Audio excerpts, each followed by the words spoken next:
Hello students, welcome once again to my channel.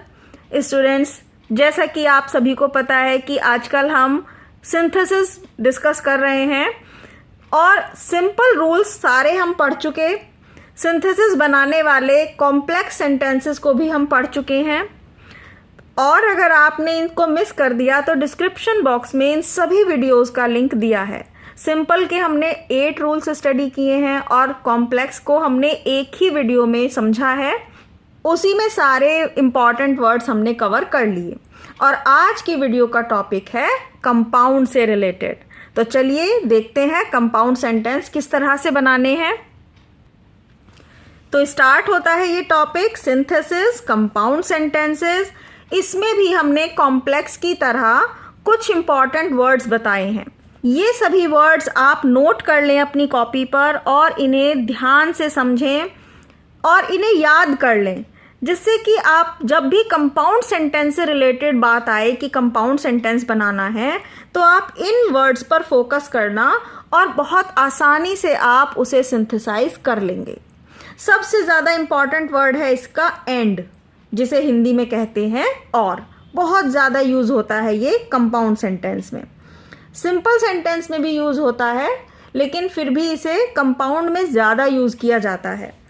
As well as इसका Hindi meaning है और भी साथ साथ, यानी कि एक क्वालिटी और भी है या कोई और भी बात है और उस चीज़ को हम साथ साथ बताते हैं।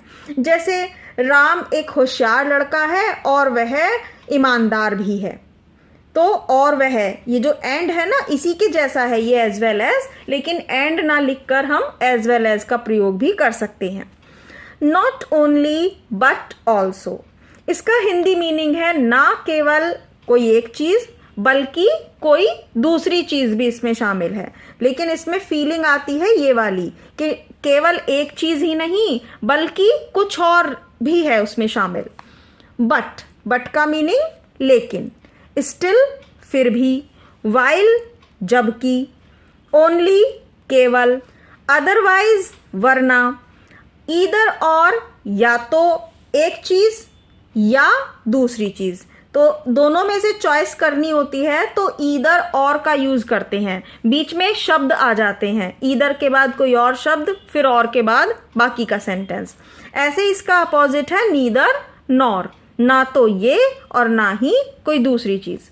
लास्ट इंपॉर्टेंट वर्ड है सो या फिर देयरफॉर। इन दोनों का एक ही मीनिंग है। इनका हिंदी मीनिंग है इसलिए कि इंग्लिश को हम सो भी लिख सकते हैं और देयरफॉर भी लिख सकते हैं। तो अब हम इन इंपॉर्टेंट शब्दों को अपने सेंटेंसेस में देख लेते हैं। Akash is intelligent, he is diligent also. Akash intelligent है, वह मेहनती भी है। डिलीजेंट मतलब मेहनती। तो अब हम इसे यूज करेंगे एंड से।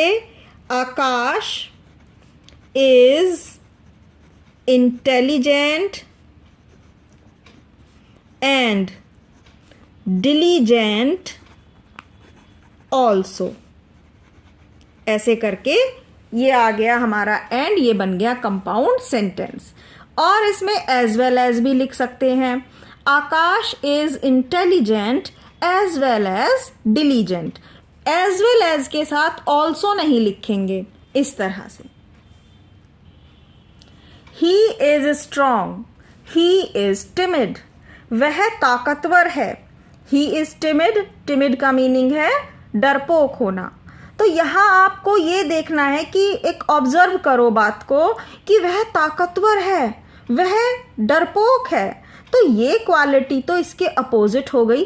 अगर कोई ताकतवर है तो उसे डरना नहीं चाहिए, डरपोक नहीं होना चाहिए। तो ऐसे में क्या करेंगे, ऐसे में जब एक विपरीत चीज, कोई अपोजिट चीज आ रही है हमारे सामने, तो हम बट का प्रयोग करते हैं। ही इज स्ट्रॉन्ग बट टिमिड। वह ताकतवर है लेकिन डरपोक है। अब नेक्स्ट है मूव क्विकली, जल्दी चलो। You will miss the train, तुम ट्रेन मिस कर दोगे। अब अगर आप ध्यान दें, जो शुरू में हमने वर्ड्स बताए थे उन्हीं में से आपको यहाँ एक शब्द मिल जाएगा। क्या कह रहे हैं हम? हिंदी में इसको एक बनाकर देखिए। जल्दी चलो वरना ट्रेन मिस कर दोगे। तो वरना की इंग्लिश आएगी अदरवाइज। कंपाउंड सेंटेंस बहुत ही इजी होते हैं और कुछ ज़्यादा नियम हमें याद करने भी नहीं पड़ते। नेक्स्ट है Seema is intelligent, she is careless, her success is doubtful.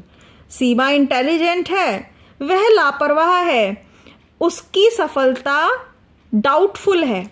3 sentence दिए गए हैं, लेकिन शब्द इसमें सारे कंपाउंड वाले यूज हो जाएंगे।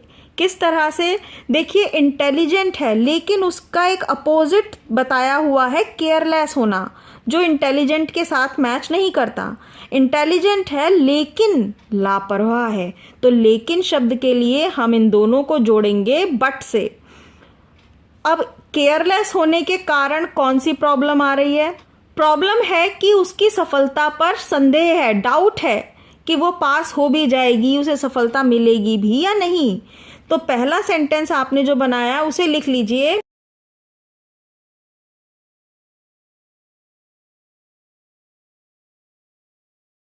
और फिर हम इसे लिखेंगे सो से। सो मतलब इसलिए, क्योंकि सीमा इंटेलिजेंट है लेकिन केयरलेस है, लापरवाह है, इसलिए हर सक्सेस, उसकी सफलता, is doubtful. So her success is doubtful. ये दोनों हमने कंपाउंड वर्ड्स यूज किए हैं। नेक्स्ट है सिट डाउन, गो अवे। अब ये दोनों चीजें भी एक दूसरे से अपोजिट सी ही हैं। सिट डाउन मतलब बैठ जाओ, गो अवे चले जाओ। तो यहाँ हम क्या कहना चाह रहे हैं कि भाई या तो बैठ जाओ या चले जाओ। अब हमने जो हिंदी में बोला या तो बैठ जाओ या चले जाओ, इनके लिए इंग्लिश में कौन सा वर्ड यूज करते हैं? सम इम्पॉर्टेंट वर्ड्स जो ऑलरेडी बताए थे आप वहां से चेक कर सकते हैं। इसमें आएगा ईदर, EITHER, ईदर, आइदर, दोनों तरीके से बोलते हैं। कुछ लोग ईदर भी बोलते हैं, आइदर भी बोलते हैं। आइदर सिट डाउन, या तो बैठ जाओ, और गो अवे, या चले जाओ। तो ईदर और का हमने इसमें यूज कर लिया।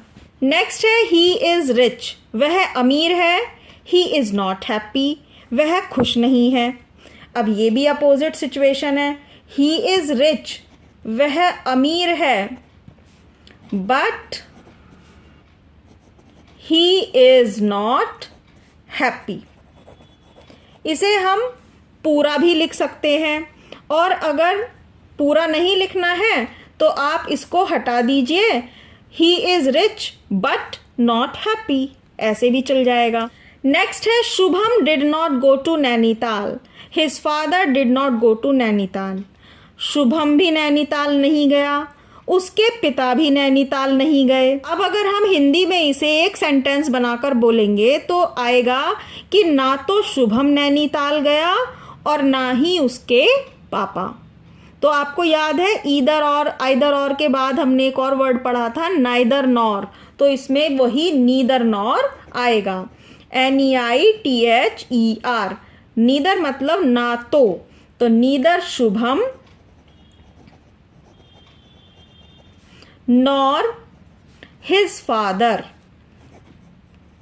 हिंदी बन रही है इसकी कि ना तो शुभम ना ही उसके पापा गो टू नैनीताल।